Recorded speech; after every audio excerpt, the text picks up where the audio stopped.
welcome to your new summer job at the new and improved Freddy Fazbear's Pizza. I'm here to talk you through some of the things you can expect to see during your first week here and to help you get started down this new and exciting career path. Now, I want you to forget anything you may have heard about the old location, some people still have a somewhat negative impression of the company. That old restaurant was kind of left to rot for quite a while, but I want to reassure you, Fazbear Entertainment is committed to family fun and above all, safety. They've spent a small fortune on these new animatronics. Facial recognition, advanced mobility, they even let them walk around during the day. Isn't that neat? But most importantly, they're all tied into some kind of criminal database so they can detect a predator a mile away. Heck, we should be paying them to guard you. Now, that being said, no need to think about its kinks. You're only the second guard to work at that location. The first guy finished his week but complained about conditions. We switched him over to the day shift. So, hey, lucky you, right?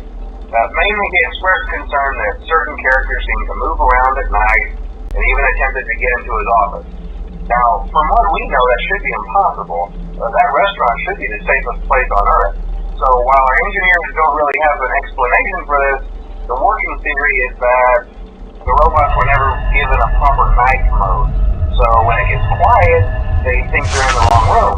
So then they go try to find where the people are, and in this case, that's your office. So our temporary solution is this. There's a music box over by the prize counter, and it's rigged to be wound up remotely.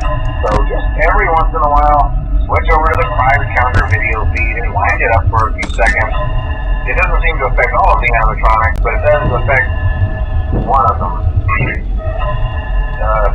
And as for the rest of them, we have an even easier solution. You see, there may be a minor glitch in the system, something about robots seeing you as an endoskeleton without a costume on and wanting to stuff you into a suit. So hey, we've given you an empty Freddy Fazbear head. Problem solved. You can put it on any time and leave it on for as long as you want. Eventually anything that wandered in will wander back out. Something else worth mentioning is kind of the quirky modern design of the building. You may have noticed there are no doors for you to close. But hey, you have a light, and even though your flashlight can run out of power, the building cannot. So don't worry about the place going dark. Well, I think that's it. You should be golden. Check the lights, put on the Freddy head if you need to. Keep the music box wound up. Piece of cake. Have a good night, and I'll talk to you tomorrow.